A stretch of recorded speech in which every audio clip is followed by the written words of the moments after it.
আমরা 21 নম্বর অধ্যায় করব। তো দেখো লেখা আছে অনুপাত ও সমানুপাতের প্রাথমিক ধারণা। এই অধ্যায়ের অঙ্কগুলো করার আগে আমাদের কিছু সংজ্ঞা জানতে হবে। তো দেখে নাও কিছু সংজ্ঞাগুলো আমরা কিভাবে করছি। প্রশ্ন আমাদের 1 নম্বর, অনুপাত কাকে বলে? আমরা এটা লিখব, অনুপাত কাকে বলে? দুটি বা দুটির বেশি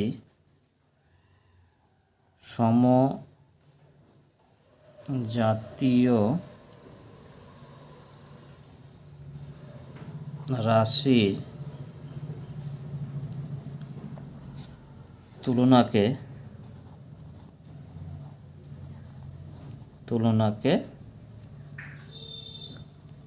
অনুপাত বলে।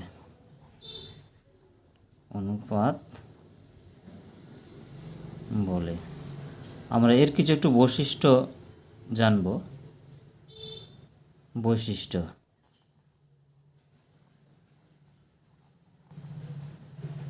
বৈশিষ্ট্য 1 নম্বর,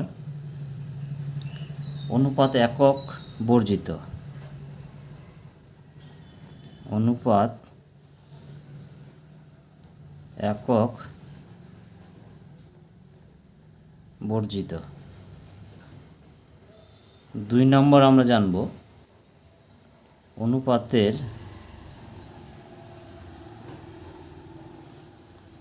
অনুপাতের চিহ্ন। দেখো আমরা কীভাবে প্রকাশ করছি, চিহ্নটা এইভাবে লিখানো হয়। অর্থাৎ ভালো করে দেখো অনুপাতের চিহ্নটা আমরা কীভাবে লিখলাম। 3 নম্বর,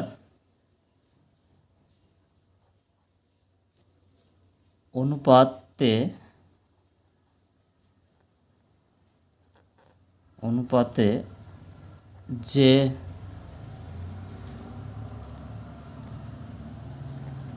সংখ্যা দুটি থাকে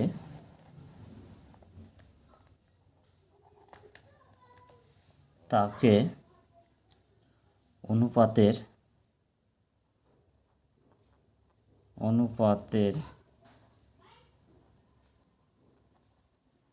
পদ বলে।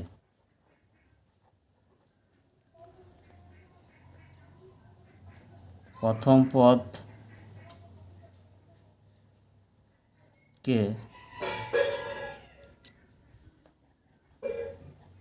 পূর্বপদ ও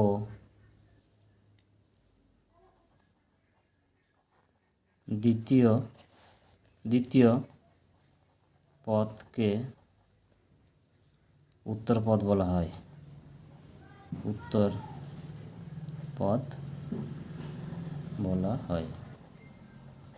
তাহলে আমাদের অনুপাত কাকে বলে, অনুপাতের বৈশিষ্ট্যগুলো লেখা হলো। নম্বর, গুরু অনুপাত কাকে বলে? তাহলে আমরা সংজ্ঞাটা লিখছি। কোনো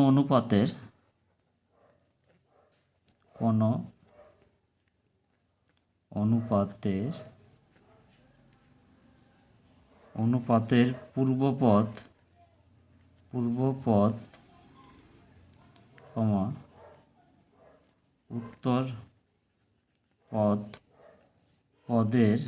উত্তর পদের চেয়ে বড় হলে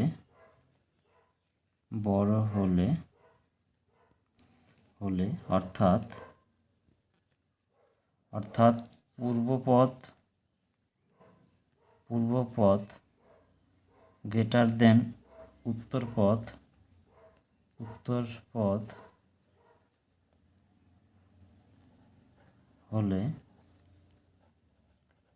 সেই অনুপাতকে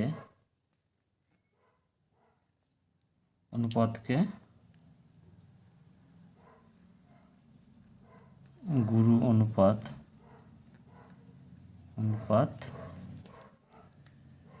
বলে। যেমন দেখো একটা 5:1 লিখলাম, তাহলে সামনের যে পথ সেটাকে বলা হয় পূর্ব পথ, এটা হচ্ছে পূর্ব পথ। পিছনের যে পথটা সেটা হলো উত্তর পথ, অর্থাৎ উত্তর পথ থেকে যদি পূর্ব পথটা যদি বড় হয় তাহলে সেটা গুরু অনুপাত হয়। অর্থাৎ 5:1 আছে, তার মানে এটা হচ্ছে গুরু অনুপাতের একটা উদাহরণ দেওয়া হলো। এবার 3 নম্বর, লঘু অনুপাত কাকে বলে? লঘু অনুপাত কাকে বলে? তাহলে যে অনুপাতের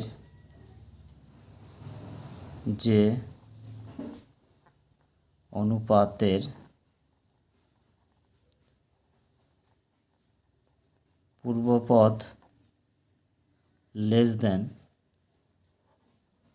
উত্তরপদ, অর্থাৎ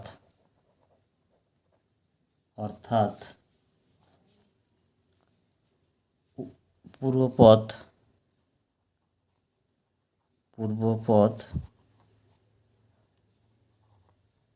উত্তরপদের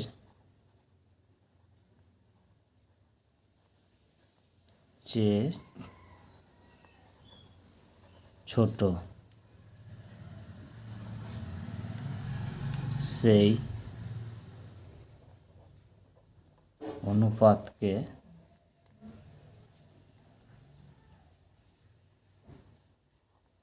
লঘু অনুপাত বলা হয়।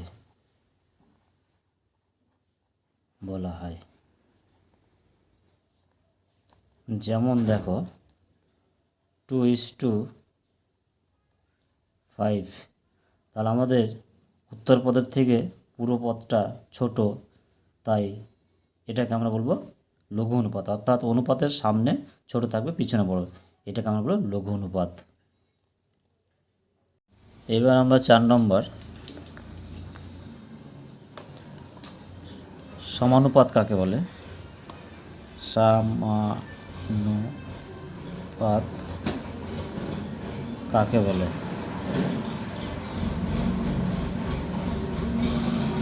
সমানুপাত কাকে বলে? তো দেখো সংজ্ঞাটা কি লেখা আছে।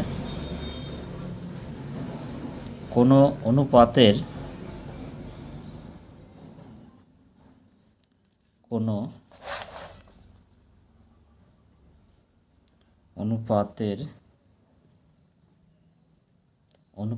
পূর্বপদ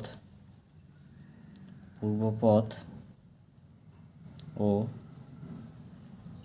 উত্তরপদ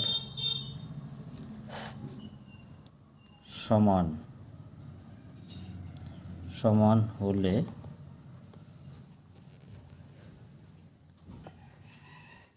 সেই অনুপাতকে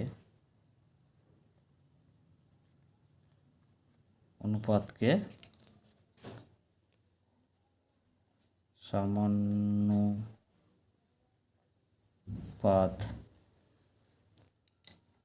বলা হয়।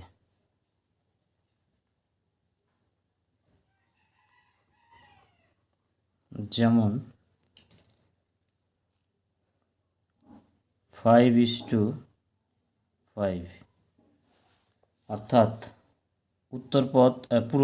পূর্বপদ উত্তরপদ যদি দুটোই সমান হয় তখন তাকে আমরা বলি সমানুপাত। তাহলে আমাদের এই 4টা সংজ্ঞা আমরা জানলাম। ভালো লাগলে লাইক এবং সাবস্ক্রাইব করবে পরের ভিডিও পাওয়ার জন্য।